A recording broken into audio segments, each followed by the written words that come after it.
კახი კალაძის გარდა კიდევ ერთი ქართველი ფეხბურთელი იცავს იტალიური გრანდის ღირსებას. მადრიდში მდებარე მილანის აკადემიაში 19 წლის გუგა ბააკაშვილი თავის ასაკობრივ ჯგუფში უკვე 3 თვეა თამაშობს და საკმაოდ წარმატებითაც. პერსპექტიულმა ახალგაზრდა ნახევარმცველმა ესპანეთის რეგიონალური ლიგის გათამაშების 11 შეხვედრაში 9 ბურთი გაიტანა და სპეციალისტების უდიდესი სიმპათია დაიმსახურა.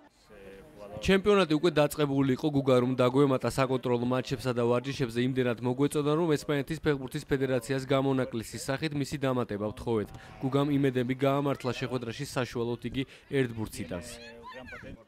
მილანის აკადემიაში მოხვედრა რჩეულთა ხვედრია საკმაოდ ნიჭიერი ნახევარმცველია, ფიზიკურად ძლიერი და ტექნიკური, მისი გამოყენება სხვადასხვა პოზიციაზეც შეიძლება. გუგას თამაში ძალიან კმაყოფილი ვარ. მილანის აკადემია ესპანეთში ჩემპიონობისათვის იბრძვის 20 გუნდიან პიროლობაში, ყველაზე მეტი 64 ქულა აქვს და უახლოეს მდევარ ნუმანსიას ქულით უსწრებს. გათამაშების ბოლოს წინა ტურში მილანელებმა ქართველი ლეგიონერის გოლის წყალობით 4-3 დაამარცხეს ვალენსია. ბააკაშვილმა გამარჯვების ბურთი მატჩის მიწრულ სტანდარტულიდან შეაგდო და მნიშვნელოვანი 3 ქულა მოუტანა თავის გუნდს. ჩემთვის ალბათ მაინც მთავარი არ არის მილანის მაისურით გოლების გატანა და ჩემი მთავარი მიზანი საქართველოს ნაკრების მაისურით გოლების გატანაა და თუ ახლოს მომავალში ამის შანსი მექნება მომეცემა, დარწმუნებული ვარ, რომ ჩემი მწვრთნელებს იმედებს არ გავუსწრებ.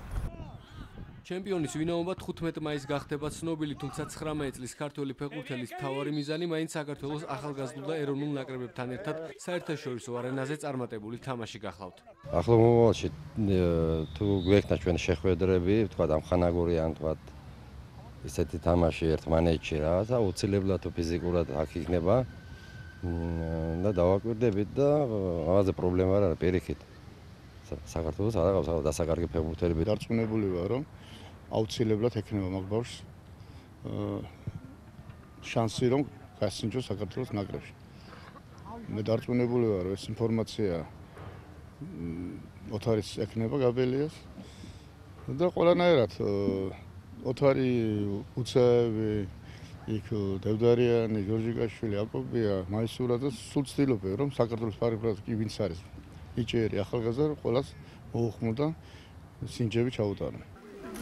ბააკაშვილი თბილისში ერთ კვირაში დაბრუნდება და იმედი აქვს, რომ ნაკრების მწვრთნელები თავის გამოჩენის შანსს ერთხელ მაინც მისცემენ, რამე თუ ადგილობრივი და უცხოელი სპეციალისტებისა და ჟურნალისტების ყურადღება მან თავისი კარგი თამაშით უკვე არაერთხელ მიიქცია.